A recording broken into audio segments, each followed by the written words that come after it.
दूसरे test match के 125 over में खत्म होने पर कैप्टन बांग्लादेश के नजमुल हसन शांतो इन्होंने स्टेटमेंट दी है। इन्होंने बताया कि हारे सीरीज ड्रॉ की ये दोनों चीज़ें कितनी मायने रखती हैं। सबसे पहले रिजल्ट पर सवाल किया गया मैच के बाद, और ऑस्ट्रेलिया जैसी टीम है, क्वालिटी टीम है, उसके बारे में सवाल किया गया। तो नजमुल हसन शांतो ने कहा कि देखो, ऑब्वियसली मैं ऑनेस्टली कहूँ तो मुझे लगता है कि वो है बेहतरीन टीम।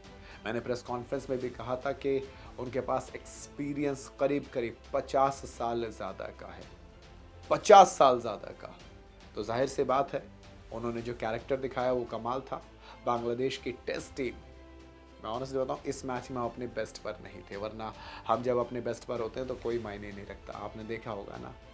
फिर आया कंडीशंस के डार्विन्स और मैके, पहला टेस्ट मैच और दूसरा टेस्ट मैच था, यहाँ पर कंडीशंस कितनी अलग है, कितने चैलेंजेस थे बांग्लादेश के लिए, क्या लगता है आपको? नजमुल हसन ने कहा कि देखो, ऑब्वियसली कंडीशंस बिल्कुल डिफरेंट थी। यहाँ की कंडीशंस थोड़ी सी ज़्यादा बाउंस और हवा में स्विंग ज़्यादा था, तो यहाँ पर चैलेंज बड़ा था। बट एज अ टीम मैं ऑनेस्टली कहूँ कि हम आगे जाते हुए देखेंगे तो हमें कुछ चीज़ें एडजस्ट करनी पड़ेंगी कंडीशंस के हिसाब से। मुझे अच्छी चीज़ यही लगी, उन्होंने पिच के ऊपर ज़रा भी दोष नहीं दिया। उन्होंने कहा कि हम एडजस्ट करेंगे, एंड मुझे लगता है कि जो एक्सपीरियंस हमने यहाँ से दिया ऑस्ट्रेलिया के साथ, वो आगे चलकर हमारे बहुत काम आने वाला है। अब आता है सवाल सबसे इम्पॉर्टेंट कि एक पिच जहां पर टेस्ट मैच सिर्फ 2 दिन में खत्म हो गया, कुछ कहोगे? कहा कि ऑनेस्टली कहूं तो बैटर्स के लिए बड़ा मुश्किल था यार। इवन आप ऑस्ट्रेलिया की बैटिंग देख लो, उनकी खुद की हालत ख़राब थी। शरीफुल, तस्कीन और हसन महमूद ने जिस तरीके से बॉलिंग की, उनकी खुद की हालत ख़राब थी। एंड ऑनेस्टली कहूँ तो मुझे बहुत अंदर से खुशी है टैलेंट को देखते हुए। तो ये जो विकेट था ये बहुत मुश्किल था बैटिंग करने के लिए, अगर मेरे से आप हकीकत पूछोगे। फिर आया, चलिए ठीक है, सीरीज़ ड्रॉ हो गई, मैच भले से हार गए आप, लेकिन सीरीज़ आपने ड्रॉ कर ली, तो इससे पॉजिटिव क्या क्या निकला?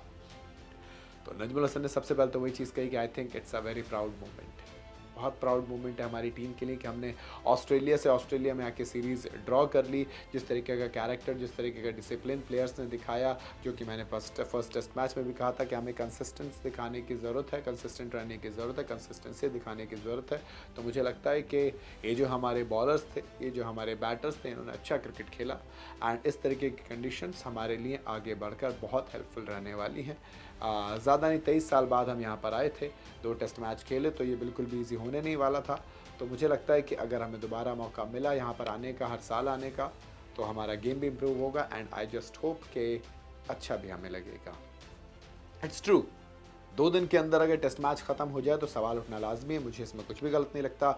इट इज़ ट्रू ऑल्सो कि अगर बांग्लादेश 64 पे या 90-95 पे ऑल आउट हो रहा है, तो फिर कुछ ख़ास झंडे ऑस्ट्रेलिया ने भी नहीं गाड़े। तो एज अ बैटिंग यूनिट आप अगर इस पिच को देखेंगे, आप कहेंगे कि इस पिच में बैटर्स के लिए कुछ नहीं दिया गया था। ऑस्ट्रेलिया ने पिच अपनी इज्जत, अपनी सीरीज ड्रॉ करने के लिए, अपने गुरूर को बचाने के लिए बनाई थी। और इस पिच के अंदर सिर्फ और सिर्फ 2 लेफ्ट आर्मर ने, अगर मिचेल स्टार्क 10 विकेट लेते, शरीफुल इस्लाम कमाल करके 7 विकेट ले लेते, तो फिर मुझे लगता है it was a bowling heaven, bowling paradise. Batters के लिए कुछ नहीं था, जिसका नतीजा इनएक्सपीरियंस बांग्लादेशी साइड को भुगतना पड़ा। बाकी आप लोगों का क्या कहना है, कमेंट के अंदर ज़रूर बताइएगा।